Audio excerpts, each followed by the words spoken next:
Hey guys, P. Vic here. Don't forget to subscribe, like, and share. Are you ready? Here we go. The affirmative task we have now is to actually create a new world order, because the global order is changing again.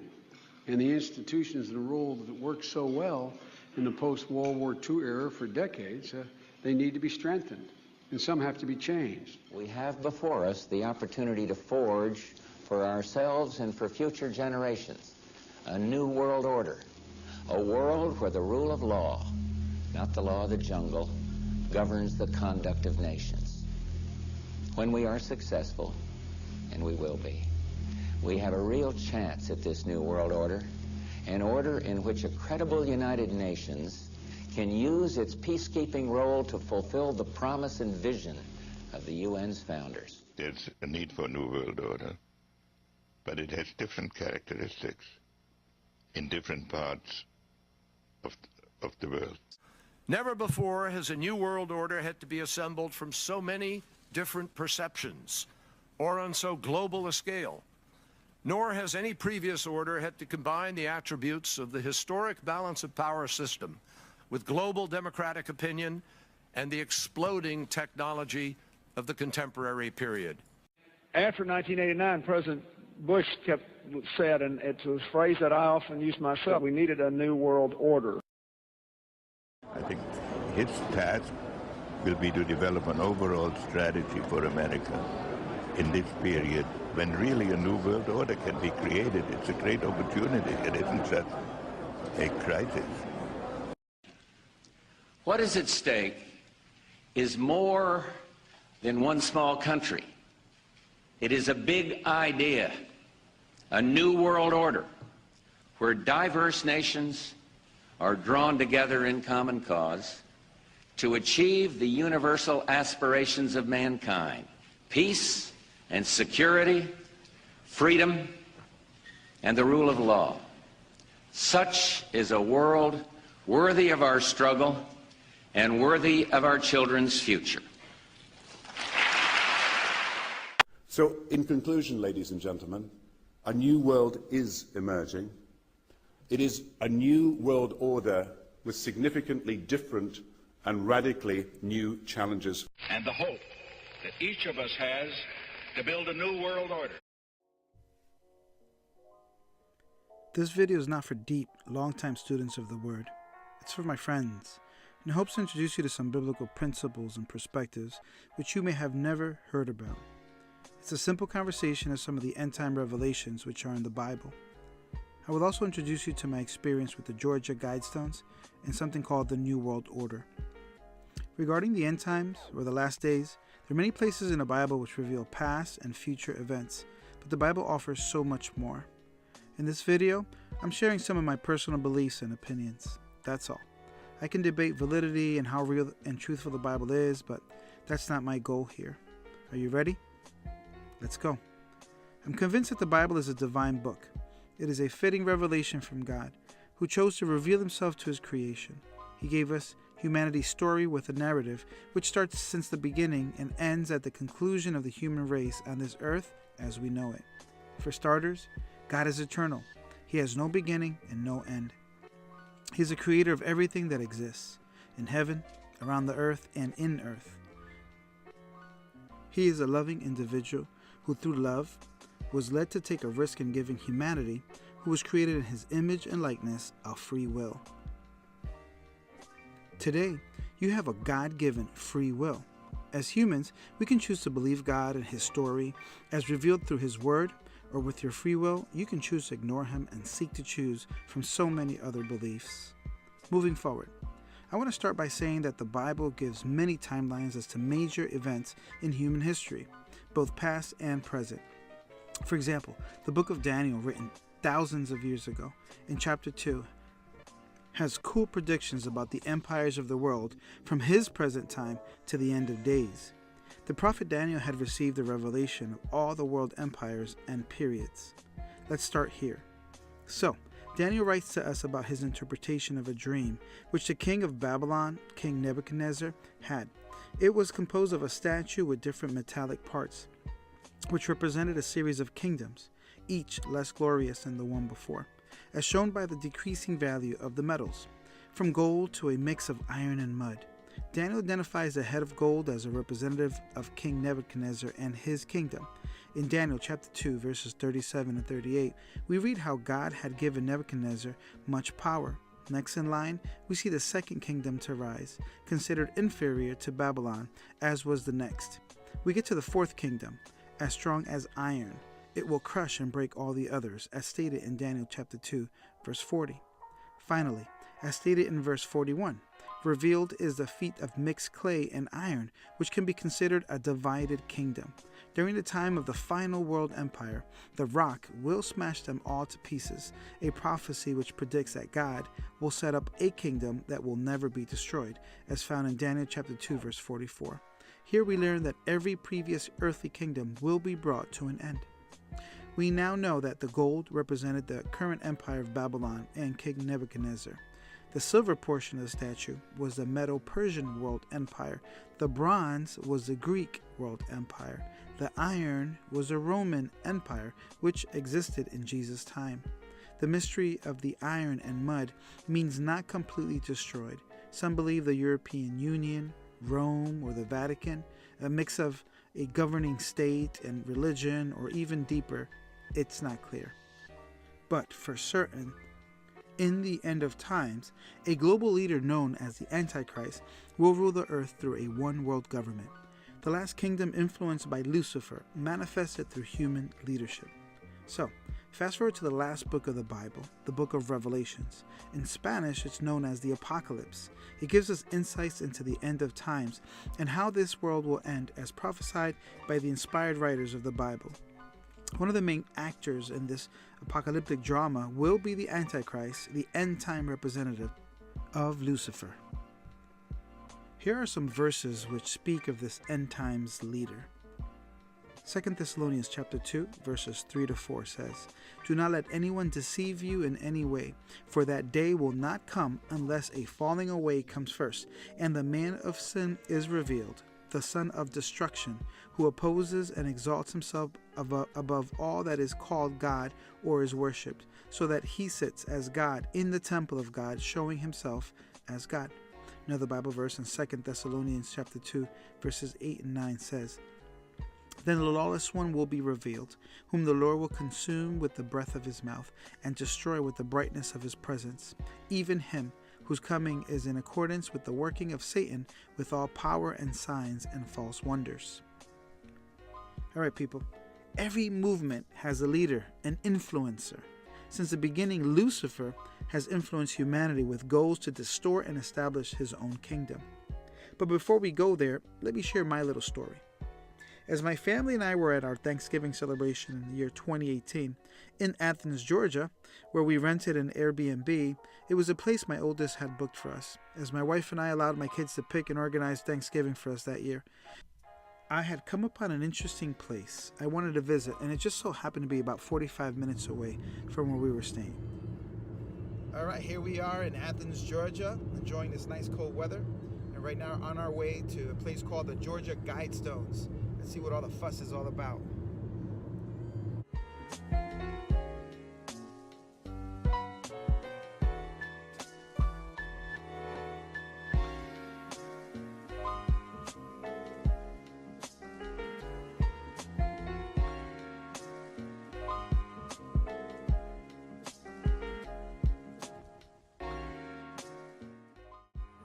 Wow, we just arrived here at the Georgia Guidestones, and pretty impressive what we're seeing. There's quite a few details regarding it and the different languages and stuff. But why is this out here, in the middle of this field, middle of nowhere? The place is called the Georgia Stones, and it's located in Elbert County, Georgia.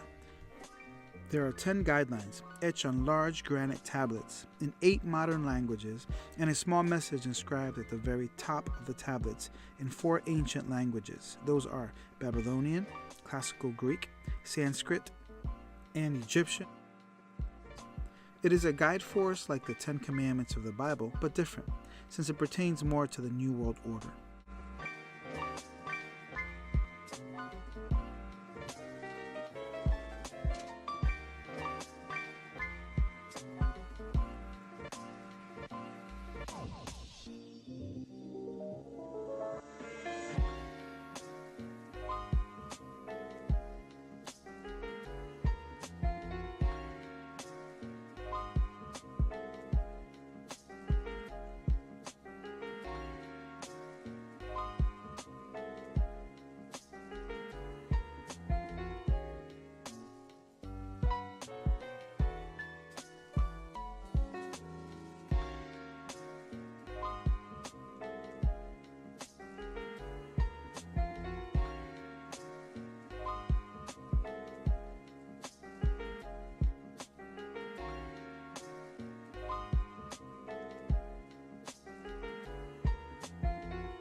So here we are, in Georgia. As we drive up through what I describe as local back roads and big farmed fields, getting closer revealed an increasing number of granite mines and associated businesses. This area is prime resource of granite, hence worthy of an undisclosed organizer whose mission it was to get the Georgia Guidestones built, as a statement for anyone to read, but on behalf of who? Some of these points sound good and moral, but how do I know that they are not in par with the truth of the Word of God and reveal that they are antichrist in nature? We will discuss them, but it's up to you to do your own research to gain more understanding. The stones have a title stone that states, "To be a guide into an age of reason." I went on a hunt to try to define what the age of reason was. Well, I did my due diligence and I found a book titled The Age of Reason by Thomas Paine, written in the 1800s. Filtering through human reasoning, the book lumps together the major religions of the time and completely denounces Jesus Christ, his divinity, and goes further to debunk the scriptures, rendering them untrue and not revealed from God. Humanism, human logic, and physical reasoning all will bring eternal condemnation, as the only way to heaven is truly spiritual, and it's called faith. To build these giant monoliths, it took tons of money, tons of granite, and a ton of mystery. We see the tall granite stones towering in the middle of green pastures, nothing around it but grass and small roads. Let's discuss what the guidelines say. The first commandment stated, maintain humanity under 500 million in perpetual balance with nature. Now understand that the world's population is about 7.63 billion people, and the United States alone has 326,766,748 people, more or less. To suggest this number in the midst of the real numbers of humans that exist on this planet means that many people must be eliminated. And with such a large number of people to be eliminated, well, who makes the decision of who will be a part of the 500 million people? Let's do the math. If humanity were to be reduced to only 500 million, it would be destroying over 80% of the world's population. Second, guide reproduction wisely, improving fitness and diversity. To keep a population in check would mean to rule over procreation. Like cattle on a farm, it places another human being or institutions in deciding who lives and dies. We see this already in today's headlines, as abortion is on the national stage and darkness is determining life. I think this type of control is too much power in an open and free society. It also degrades the sanctity and value of a human life. Fitness sounds like survival of the fittest. The issue is, and whoever has the filter will determine who is worthy or up to par to live. Third, unite humanity with a living new language. To strive to unite all humanity, there has to be an unhindered communication, now possible through technology and the internet. It is nothing new. As in Genesis, there is a story of the Tower of Babel. In Genesis 11, mankind, concentrated in one part of the world, were united by one language. In verse 6, it says, "And behold, the people is one, and they have all one language. And this they begin to do, and now nothing will be restrained from them, which they have imagined to do."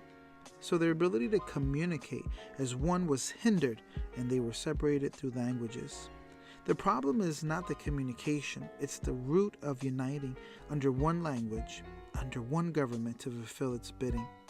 Whatever the motives were, in this era of humanity, uniting in one common cause caused God to initiate steps to separate them. Unity is good, but under which cause?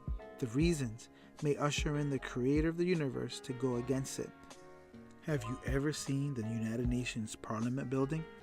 It looks a lot like one of the paintings of the Tower of Babel. All right, here we go. Fourth, rule passion, faith, tradition, and all things with tempered reason. This first word worried me, the word rule. First thing is to rule passion, lordship over people, externalizing what dreams they have or what moves them emotionally or spiritually, harness what drives them. I took it as to rule their will. Next up, rule faith. Faith is belief. From a Christian perspective, faith in Jesus Christ is the way to win according to the Holy Scriptures. To believe in what you cannot see, to accept and believe is faith. Take that away, and hope and winning become irrelevant. Lastly, to rule or govern tradition. Old traditions, especially in the USA, were built upon principles of we the people and our Declaration of Independence that all men are created equal.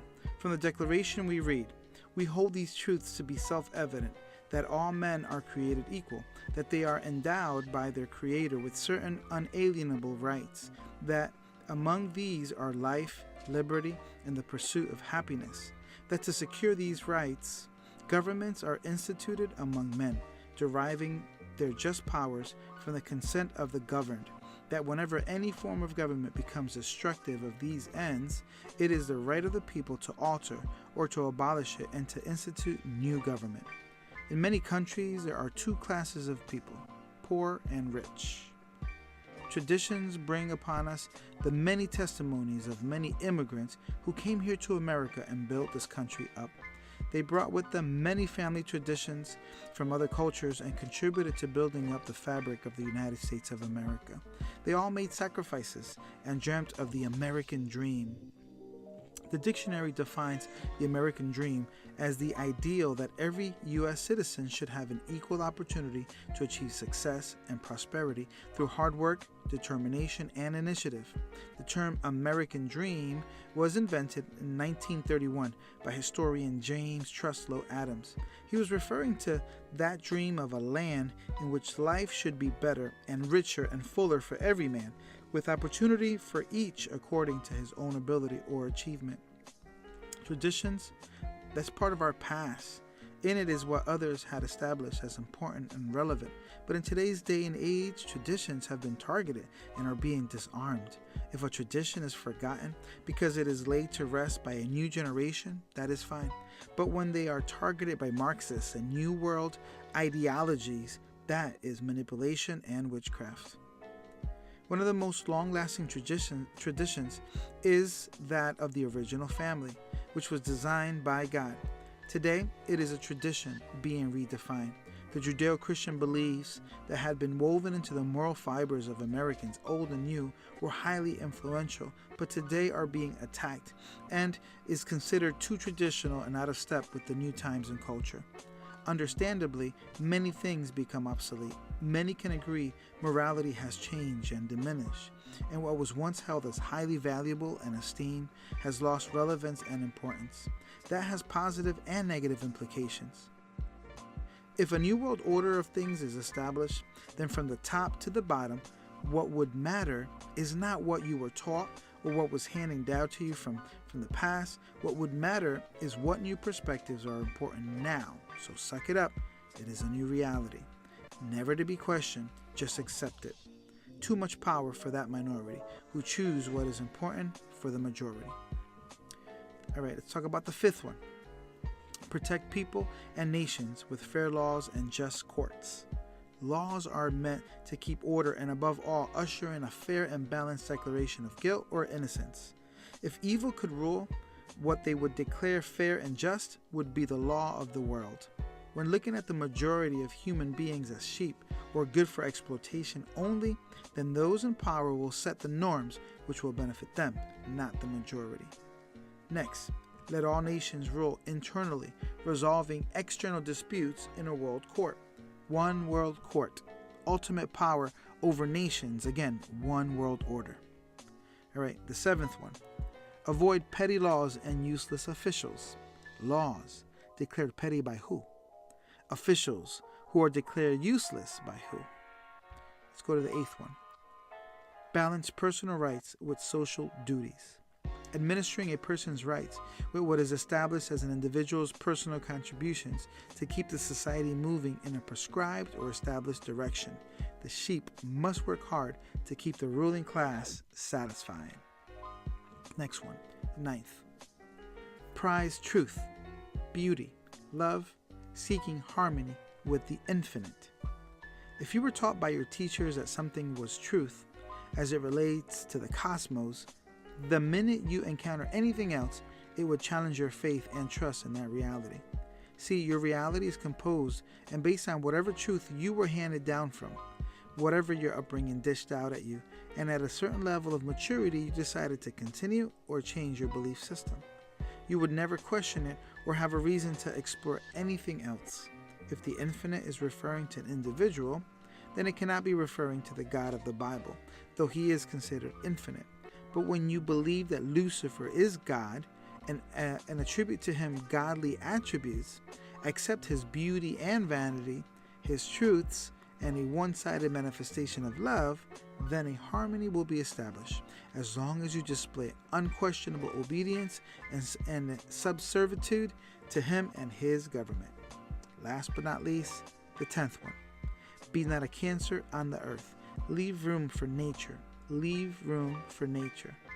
If you lived on a deserted island and were conservative in your gathering and usage of its resources, then you would not hurt the natural balance. But if you were uncaring and abusive, then it would be a matter of time before the resources would be exploited and the land unfruitful and barren. I am so into taking care of the planet and working together to protect and contribute to its upkeep. But there has been a perverted view of believing in and worshiping a planet which has amazing ecosystems and life within life, a system of living organisms, definitely appointed and set into existence in a precise and clockwork mesh of life-sustaining processes. Funny how we witness it every day as we live out our lives, and yet millions of us miss the opportunity to worship the one who created all of the things that we see. Outside of man, machine, or spiritual intervention, this earth planet was spoken into existence and its steps ordered by its creator. He is God.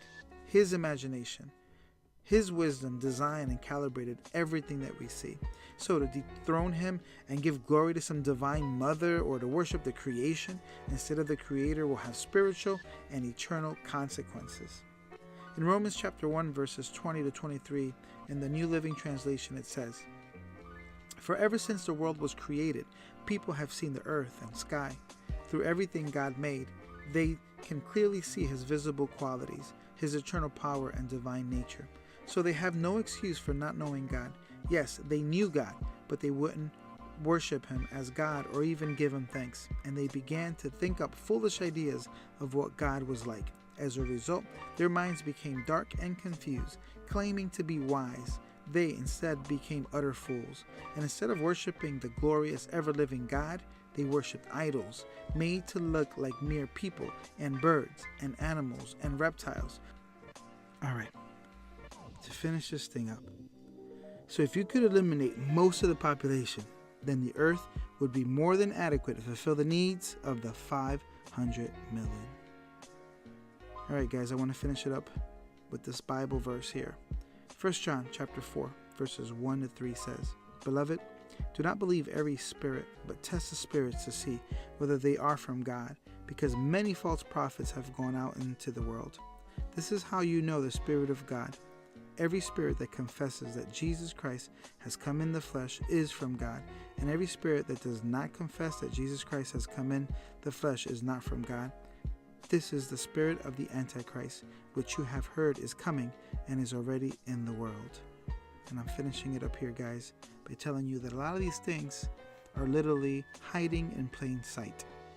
The boldness of people to say these are guidelines based on the age of reason, which completely turn their backs on God's Bible and turns their back on Jesus Christ, the Savior of the world, means that there is another alternative, and they're saying this is how we think things should be. And we see everything from population control all the way through one court system and a lot of power being given to a minority. So I motivate you today to do your own research and to look up some of these names and some of these groups. There's a lot of information out there. There's a lot of things that you can look up. I mean, the Georgia Guidestones was a weird experience being able to see that in real life, but it's out there. There's a lot of information. Point is not to just take everything at face value. It's up to us to truly research and figure out exactly what's going on, and sometimes go deep enough to see what's going on behind the scenes. All right, well, you have yourself a wonderful day. Talk to you soon.